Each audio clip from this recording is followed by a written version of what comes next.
if you're going to make cultural commentary videos, I think it's actually very important that you do so with a spirit of trying to draw conclusions about how we can all lead better lives. I think there's a sort of dangerous delusion prevalent here on YouTube that when you make a video commenting on Onision, you're somehow punishing Onision or policing Onision.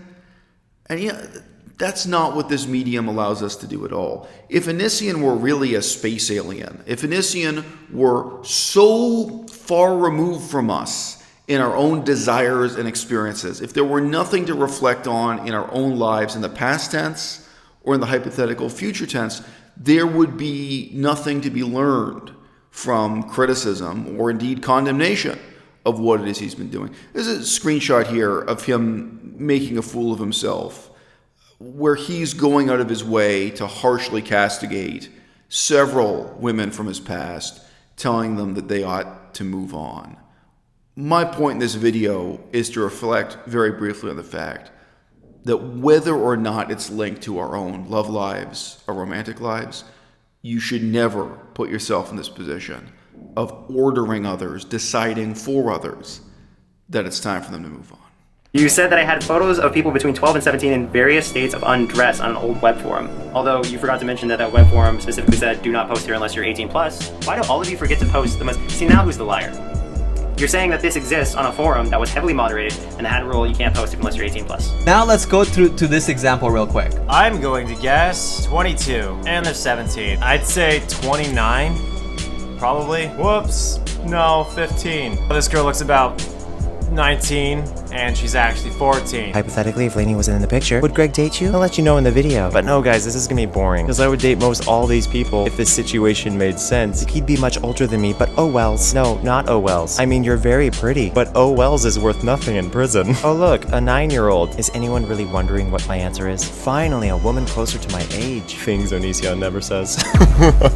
Bruh. Go ahead and keep telling me about how you required people to post photos only if they were 18 and it was heavily moderated, even though you made videos acknowledging that they were underage. Guessing 24, 23, and you're 14. Obviously, I'm much younger than him, so for that reason, no. But if there wasn't an issue, maybe? I mean, of course, duh, whatever. It's very well established that it's hypothetical. I mean, bro, do you think that the internet is this slow that we forget everything?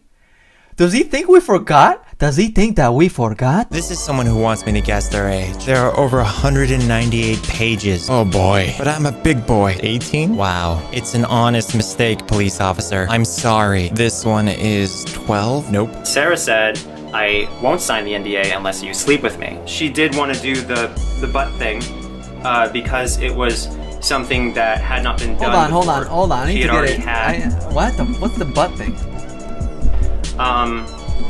But yeah, about that, I don't think I was clear before. The whole thing with Sarah, she did want to do the butt thing. Oh, there's no context. Because it was something that had not been done before.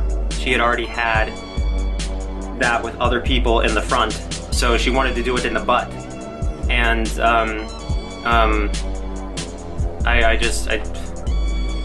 that was the thing that we had as a choice to do.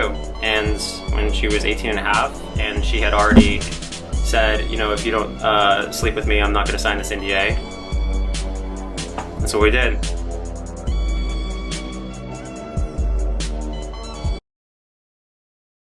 So, look, I have a first wife. I have an ex-wife, and I'm still trapped in a legal limbo with her, going through the paperwork of the divorce process, years after splitting up. You'll never see me engage in this kind of rhetoric Onision engages in. You'll never see me reviling her and just telling her to move on. It's not for me to decide when others move on.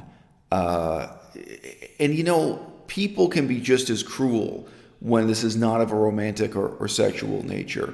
You know, there was a time when I was really heartbroken that all of my career aspirations in Cambodia had fallen apart. So in Cambodia, I was learning the Cambodian language, I was studying the history and politics, I was doing humanitarian work, I was doing research, I was also connected to book publishing about the history and politics of Cambodia, all this stuff going on. And then it ends. It ends in disaster. It ends in a kind of heartbreaking way where I have to completely give up on Cambodia. If you search the internet, the first evidence of my studying the Cambodian language goes way back. I wonder if that was 2002, something like that. There's me uploading stuff to the internet showing that I'm already starting to study Cambodia and the Cambodian language. I've had people say to me in a cruel way like this, like, "Oh, it's over, move on." Okay, well, this was this huge, meaningful part of my life now. And now, I did move on. I mean, today, this is now the year 2020, I've moved on. I never wake up and wish I was back in Cambodia. I never even get tempted to crack open the history books and go back to working on Cambodian in a kind of textual academic way, right? But there's still something almost uniquely cruel in someone else telling you to move on. There's something dehumanizing in this weird way about saying, no, I'm going to decide for you. I'm going to decide that this ought to be meaningless to you. Not that you should have detachment about it, not that you should be mature, not that there's a better way to handle. No. I am going to decide that this is something you should forget about. And the past is not what you leave behind. The past is what you carry with you. I don't expect my ex-wife to ever forget about me. It doesn't make sense. I meant more to my ex-wife than, Cambodia meant to me. I get it. My ex-wife and I had a child together. She's raising that child. That child looks like me and talks like me. We have a remarkable, resemblance as a result of the magic of DNA. She's reminded of who I am every day, including the fact that my daughter has my name. She has the first name I gave her, and she has my last name. And it says that on their post box and in all their legal paperwork and so on there. It would be completely unreasonable for me to just tell my ex-wife to move on. Now, admittedly, there are worrying signs that my ex-wife still has a kind of malignant, ill-intentioned, destructive set of attitudes towards me. Even that she has a kind of obsession with me, and that there's a lot of malice in what she does towards me. She's made attempts to get this YouTube channel deleted. She puts in, false complaints against videos. She's collaborated with other YouTubers to denounce and defame me here on this platform. Hilariously, she mentioned that in the divorce documents given to the court at one point. That was mind-blowing. I don't mention YouTube stuff in my divorce. I don't bring this up in legal documents. Who cares? She and her lawyers put forward this argument that she shouldn't be held responsible for things that other YouTubers said, on her behalf, and this kind of thing. She literally phoned up other YouTubers to tell them dirt about me and try to make videos denouncing me. Okay, this shows unhealthy obsession. This shows malign intent. And, I'll mention it one more time. She phoned up another YouTuber, and when he answered the phone, he wasn't sure who she was. She was like, "Oh, this is Eisel's ex-wife?" And she angrily shouted at him over the phone, no, that she's not my ex-wife, that she's still my current wife, which obviously is at best a kind of legal fiction, and at worst, a sign of a sort of delirious obsession on her part, okay? As bizarre as that is, and let's be real, my situation, it's several levels higher than this stuff Onision's freaking out about. I mean, Onision's just freaking out about people complaining that he was a bad boyfriend. That's really all this boils down to. And we all know he was a bad boyfriend. We know that's an understatement. And he was a bad boyfriend in these women's life at a time when in some cases they were 16, 17, 18. Even if his relationship with some of them only lasted for a year or 2 years, it was at a crucial turning point in lives. Of course, that's going to cast a shadow over their lives forever. It's gonna be a big deal. Of course it is. Apart from the fact that he's a celebrity and his fame makes it worse, his money makes it worse, his control, his influence, his power makes it worse. The fact that in some cases he publicly humiliated these women in videos denouncing them, videos that were seen by hundreds of thousands of people Okay, there are a lot of factors here that make it really unreasonable and mean-spirited for Onision to just say move on after he's discarded these women. But in my situation, which is in many ways way more messed up than Onision's situation, right? You know, I still have lawyers involved. I have my daughter involved. There's a lot, you know, wrapped up with it and rolled into it. I still do not take this callous and cruel attitude of telling someone to move on.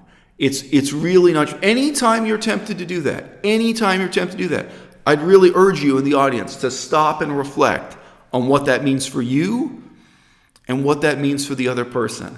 If a relationship has failed, there may be something there that you don't leave behind in that failure. There may be something there you carry with you forever, and that's okay. And we can have detachment and compassion and kindness in carrying that with us, you know, forever.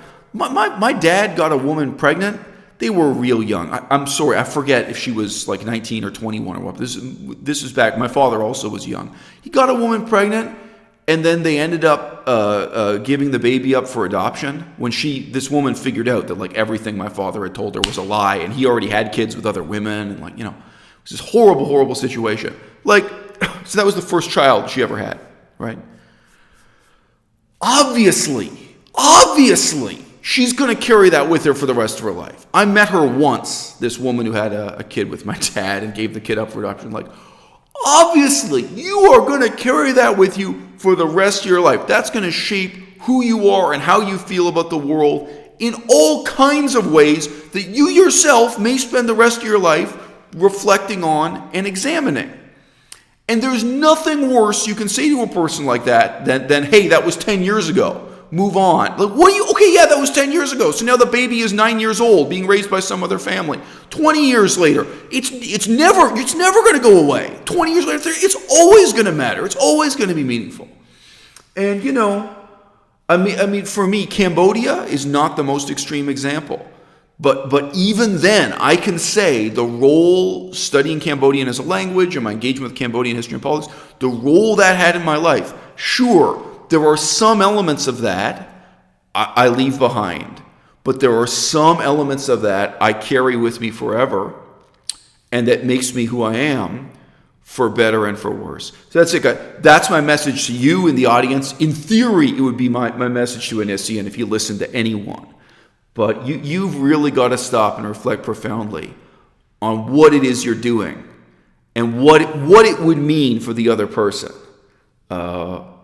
when you take that kind of deliberative, dangerous, and I think demeaning step of telling them to just move on.